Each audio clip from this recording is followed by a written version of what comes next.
बहुत से लोग मुझे कहते हैं कि जब मैं मैम सेक्स करने जाता हूँ ना तो बहुत जल्दी हो जाता है, मेरा टाइम बिल्कुल कम हो जाता है।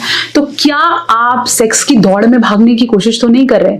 कई लड़कों को लगता है कि मेरी जो परफॉर्मेंस है या जो मैंने करना है वो मैं जल्दी जल्दी खत्म कर लूं, जितना जल्दी हो जाएगा उतना बेटर है, जिससे मेरा पार्टनर सेटिस्फाई हो जाएगा। और बहुत से मेल्स को ऐसा लगता है कि इतने शॉट्स होंगे तो वो इंपॉर्टेंट है, कुछ स्टैंडर्ड टाइम वो दिमाग में लेके चलते हैं।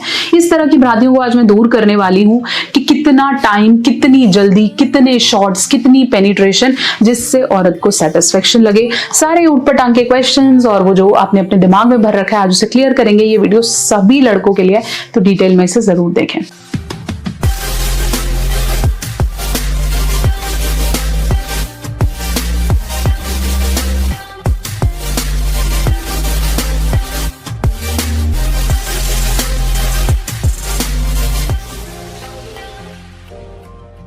सबसे पहले बात करती हूँ रेसिंग की। बहुत सारे ऐसे लड़के हैं जो सेक्सुअल रेसिंग करते हैं, उनको लगता है जल्दी जल्दी जल्दी जल्दी कपड़े उतारो, जल्दी जल्दी कर लो, क्योंकि एक बार डिस्चार्ज हो गया तो हो सकता है मैं दोबारा ना कर पाऊं। This is a doubt.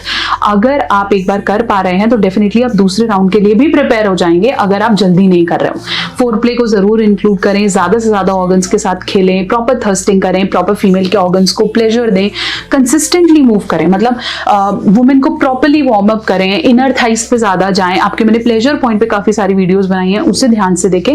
तो रेस नहीं करनी है। ये कुछ ऐसा नहीं है कि जितना जल्दी आप खत्म कर दोगे या जितना जल्दी फटाफट कर लो तो दूसरी बार नहीं हो पाएगा। इससे अपने दिमाग से निकालो। इसी घबराहट और जल्दी के कारण लोग फेल होते हैं, उन्हें इरेक्शन नहीं आता और फिर उन्हें डर बन जाता है कि शायद मुझसे हो ही नहीं पाएगा, जो कि बेसिकली पेड सेक्स की प्रैक्टिसेस में हो जाता है। दूसरा, हमेशा लोग पूछते हैं मैम कितने शॉट्स देने इंपॉर्टेंट है। It can be as less as 10 shots to as more than 1000 shots.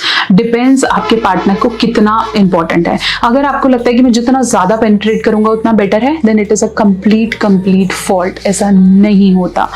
आपके शॉट्स डिपेंड करते हैं आपका पैशन कितना है और आप कितनी रेगुलर पोजीशंस को बदल के उन शॉट्स को यूज कर रहे हैं। मोरओवर जितना फोरप्ले और दूसरी एक्टिविटीज और होंगी उतना ज्यादा आपका सेक्सुअल परफॉर्मेंस बढ़ेगा। इसलिए सिर्फ गिनती मत करो कि मैंने 100 किए, मैंने 150 किए। डिपेंड ये करता है आपने जितने किए अपने पार्टनर को सेटिस्फैक्टरी लगे। ज्यादा पेनिट्रेटिव शॉट आपके पार्टनर को पेन भी कर सकता है और next time may be performance के लिए डर भी क्रिएट कर सकता है। तीसरे नंबर पे लोग क्वेश्चन मुझे पूछते हैं कि मैम ये कितनी देर तक होना चाहिए। एक एवरेज इंटरकोर्स जिसमें हम पेनिट्रेशन करें has to be approximately for 13 to 40 minutes. अगर आपका टाइम 1-1.5 मिनट से कम है तो वो कंसर्निंग है, और अगर आपका टाइम 5 से 10 मिनट के बीच का है then it is absolutely okay. और ये 5 से 10 मिनट रेगुलर नहीं हो सकते। अगर आप चेंज कर रहे हो पोजिशन, आप टर्न कर रहे हो, आप ओरल से एनल जा रहे हो, कुछ भी चेंज कर रहे हो, उसमें ये प्रॉपर कंसीलिंग हो सकता है। एक एवरेज साइज 13 से 20 मिनट का हो सकता है, जिसमें आउटप्ले, इनप्ले सब कुछ इंक्लूड कर सकता है। इसलिए ये जो बात है कि इतनी देर तक चला और मैंने तो इतनी देर तक किया और ये सब ऐसे होता है, ये बिल्कुल सही नहीं है। सो आई होप मैंने आपके वो सारे क्वेश्चंस आंसर किए हैं जो बात करते हैं कि जल्दी जल्दी कर लो, जल्दी जल्दी हो जाएगा, ज्यादा से ज्यादा कर लो। इंपॉर्टेंट नहीं है। आप पार्टनर के अंदर जितना है, जितना आप उनके क्लिट स्टिमुलेट कर रहे हैं, जितना आप उनको रबिंग कर रहे हैं, जितना फोरप्ले है, उतना ही आपकी फीमेल पार्टनर सेटिस्फाई होगी। जितनी आपको टेक्निक्स पता है उतना ही इंपॉर्टेंट है अपने पार्टनर को सेटिस्फाई करना।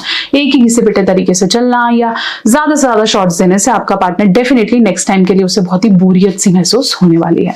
आशा करती हूँ मेरी वीडियो आपके डाउट्स को क्लियर कर पाई है। चैनल पर नए हैं जरूर सब्सक्राइब करें और ऐसे बहुत सारी वीडियोस के लिए कनेक्टेड रहें।